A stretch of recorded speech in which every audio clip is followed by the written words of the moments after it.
Disney has long been a cultural icon of American society, captivating and connecting families across the nation.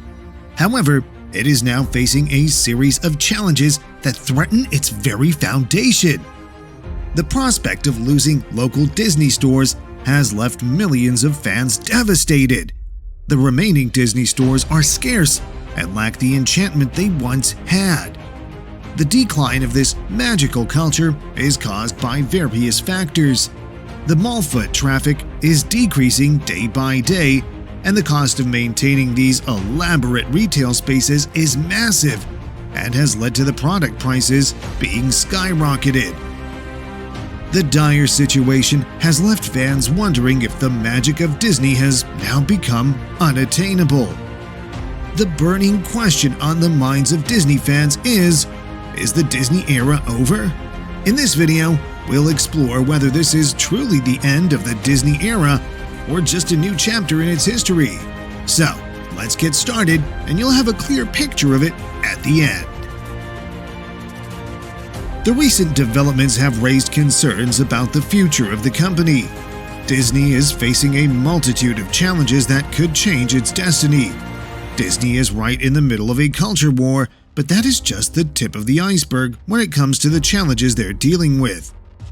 From declining subscriptions, massive box office and streaming losses, company reorganization, layoffs, and labor disputes with employees, CEO Bob Iger has a lot to face.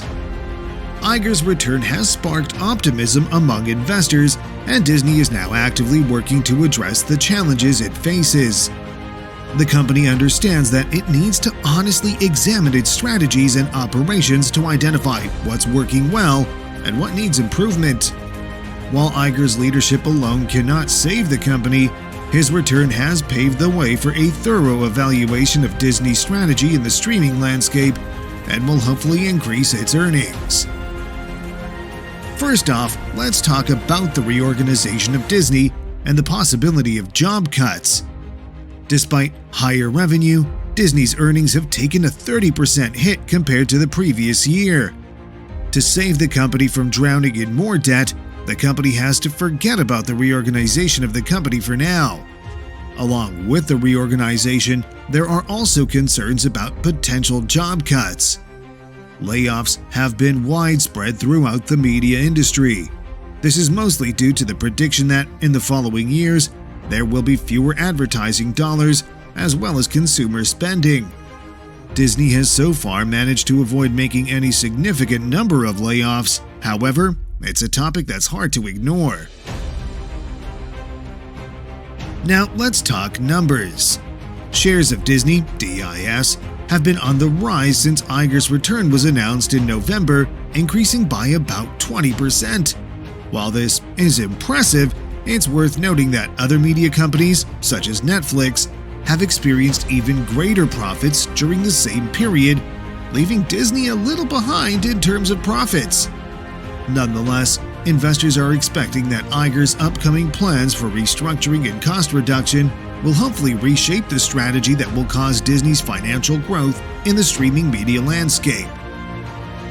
Let's shift our focus to the world of streaming and the mighty Disney Plus. In the company's final quarterly report, Disney's subscriber growth for Disney Plus and its other streaming services surprised everybody. However, this unexpected growth came at a cost. Disney suffered from losses of $1.5 billion for the quarter and a staggering $4 billion for the fiscal year. Even though the company is optimistic for the year 2024, it will all depend on the economic climate. Most streaming services have shifted their attention to profitability. However, Disney will have to set targets for both profitability and subscriber growth to attract and sustain investors. To achieve this goal, Disney will have to balance subscriber growth and profitability. It must carefully choose pricing options to ensure customer satisfaction while increasing revenue. Now, let's tackle the topic of ESPN. The idea of Disney acquiring ESPN has been circulating for quite some time. ESPN is also facing an issue similar to its competitors. a decline in cable subscribers. Since ESPN relies heavily on fees from cable subscribers, it has become particularly vulnerable due to this loss. On top of that, the competition for sports programming has intensified, with streaming services like Amazon entering the arena. While spinning off ESPN could raise cash and allow Disney to trim its debt, it might not be the best move at the moment. So, it remains uncertain whether Iger will address this proposal during the recent meetings, but he'll likely keep the focus on other matters. Another conflict that becomes a barrier between Disney's success and employee satisfaction is the issue of wages. Recently, 95% of Disney workers voted against their salary contract, which was only giving them a salary increase of $1 for the next 5 years. The unions demanded an immediate increase in wages from $3 an hour, along with some additional incentives for the years to come. The issue couldn't be resolved even after tremendous efforts between the company and a group of 6 people representing a total of 32,000 union members. According to Disney's CEO, the employees' stance against the salary budget is very strong and has greatly affected the company's progress a lot.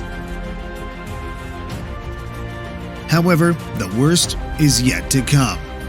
Due to political wars, Disney is on the verge of losing its power of claiming and maintaining the government land on which it operates. The situation got out of control when Florida passed a bill putting restrictions on classroom instruction of sexual orientation. The opponents called it the Don't Say Gay law. Ironically, the opposition was equally backed by Disney employees, but they never knew going against the legislation would only leave them empty-handed. In short, Disney lost its power over a government entity known as the Reedy Creek Improvement District after getting involved in a helpless political war. It was operated by Disney, but now the rights got shifted to another party, which again left Disney with a huge loss. Up until now, we have been talking about the losses and demerits of Disney's engagement with the political turmoil, but what's most disturbing is that Disney's entertainment industry is also facing a lot of constraints in maintaining its quality with the evolving technological era. Disney has always been a hub for the entertainment industry, where the preferences and personal interests of customers are always given a top priority. But if the company is not capable of applying strategic approaches to satisfy customers' liking and interests, it's most likely to face its doomsday sooner or later.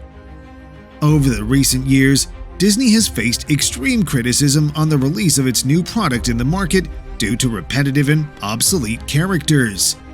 People are finding Disney's characters boring and way too cliché, which makes it even more difficult for Disney to generate revenue out of entertainment programs. Another factor that is becoming an obstacle to Disney's success is the absence of technological exposure. Due to various technical issues, the Walt Disney Company is unable to make sufficient revenue, and as a result, the company's profit is at stake. On the other hand, the competitors of the Walt Disney Company are producing promising results by making similar kinds of movies directed by the Disney Marvel Studio. The company should get a hold of its technological disruptions and piracy issues before it gets too late to divert the interest of the audience. Moreover, if Disney wants to remain intact and surpass its competitors, its entertainment bodies must invest a part of their budget in various training programs for its employees. The major flaw is that the company is only focusing on increasing the quality of already existing products in spite of adapting to the new technological advancements. As a result, the company is making outdated programs and characters instead of understanding the wants and needs of the youth. In short, the more advanced it gets, the more likely it will be to revive its charm among people. However, there is still hope for Disney to reclaim what's lost and regain what's there. The company has to focus on adapting new trends and technologies, engaging the audience by coming up with spiky, entertaining plots, enhancing overall productivity, and giving better incentives to its employees for better workmanship. The most important factor is to focus on revenue generation and decision-making, which would not only benefit the company in recent times, but also sustain its name and fame for the future years to come. We really hope that you acquired some valuable information regarding the present conditions and the future forecast of Disney World by watching this video. Join us next time if you wish to discover more about this trending issue. If you liked the video, don't forget to hit that like button and subscribe to our channel for more interesting content. Also, let us know in the comments below about any other trending issues you'd like for us to cover. Thanks for watching, and see you next time.